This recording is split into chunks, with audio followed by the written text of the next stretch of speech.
सामाजिक सामाजिक भाई मानकर आमर समाज सुधार केन्द्र में केते भूमिका रही आपण मैंने समस्ते जानी आमर समाज चतुर्थ स्तंभ यही सामाजिक भाई माने जो माने सेर मंग धरी उमाकांत बेहेरा रमाकांत बेहेरा जसुआपुर कला संस्कृति के नहीं खाली जसुआपुर कहीं आम ओडिशार कला संस्कृति के नहीं जसुआपुर महोत्सव निश्चित भावे आगामी दिन में एक माइल खुंटी हम ए कला संस्कृति पृथ्वीर सर्वश्रेष्ठ कला एवं संस्कृति ओडिशार कला संस्कृति प्रभु जगन्नाथ का संस्कृति ए कला संस्कृति की आम जेते प्रचार प्रसार करिपरिबा मो जगन्नाथ प्रचार प्रसार आवश्यकता नथिबा स्थले आज सारा पृथ्वी रे मो संस्कृति एवं प्रभु जगन्नाथ का संस्कृति निश्चित भावे कहबी घरे घरे आदृत हेलाणी एवं ए कला संस्कृति की लेकिन जेतेबेले महोत्सव पालन करा जाउछि ए मो पई एक गर्व एवं गौरवर विषय ओडिशार ऐतिह्य निश्चित भावे सारा भारत वर्षर एक श्रेष्ठ ऐतिह्य कहीं ना भारत वर्षर स्वाधीनता संग्राम एठारु तार मंजी पोता होता बा खोर्धा माटी आज जो माटी की नहीं आम गर्व अनुभव करूँ पाइक विद्रोह तार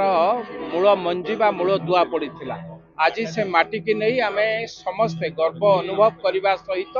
विकसित ओडिशा विकसित भारत जो स्वप्न देखुचु मुझको निश्चित भावे कहबी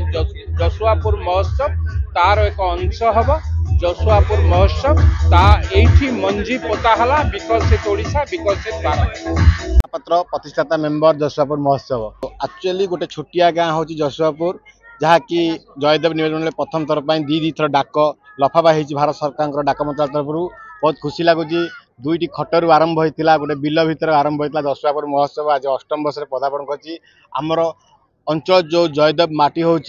आमर योग्य संतान मान माटी बरपत्र मान माटी से माटी को सम्मान जनाई आम ऐतिह्य कला संस्कृति को आगू नापी उज्जीवित रखा उद्देश्य ए महोत्सव करने मूल लक्ष्य एवं विश्व दरबार रे जमती जसुआपुर ना एक छोटिया गाँ तार महकी विश्व दरबार ये महोत्सव मूल लक्ष्य। नमस्कार, जय हिंद। ए महोत्सव जो अष्टम जसुआपुर महोत्सव 2025 आयोजक होती जसुआपुर विकास परिषद द्वारा आयोजित कर कार्यक्रम आर मुख्य लक्ष्य है आम ऐतिह्य आम संस्कृति आम परिचय आउ गाँ गहली जो भाईचारा वृद्धि करवा एवं गाँ गहली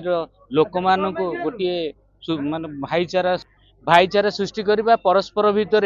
हिंसा राग छाड़ी निज भितर किभली भाव में आम शांति सुखरे निरागमय जीवन यापन करवा गाँ गहली आ गाँ गहली लोक मान नहीं जो पर्वपर्वाणी अच्छी आम समयत भाव में पालन करवा आर मुख्य उद्देश्य आ गाँ को सारा ओडिशा रे एक आदर्श गाँ करने सदाबले प्रचेषा जारी रही जसुआपुर विकास परिषद आर प्रतिष्ठाता रंजन कुमार महापात्र से जड़े समाजसेवी अच्छा सहित आम आसोसिएट भाव में कम करुचु एवं जो रहा आमर जसुआपुर विकास परिषद विभिन्न जो प्राकृतिक विपर्य समय आम असहाय लोक मानू साहाय्य करिथाउ ता सहित अंचल जो विकसित प्रतिभा जो माने निज निज क्षेत्र में पारदर्शिता लाभ कर मंच से आम संबर्धित करिथाउ तांकर कार्यकलाप को आहरी त्वरान्वित करने आमर चेष्टा जारी रखि जसुआपुर विकास परिषद द्वारा आयोजित जो महोत्सव अनुष्ठित करी विभिन्न स्थान आम कलाकार मानक आनी था एमती गोटी पुओ हो तापर बुड़ी जाउथुवा किछि जो कला रही जनमानस उज्जीवित करवा हूँ आमर मुख्य लक्ष्य।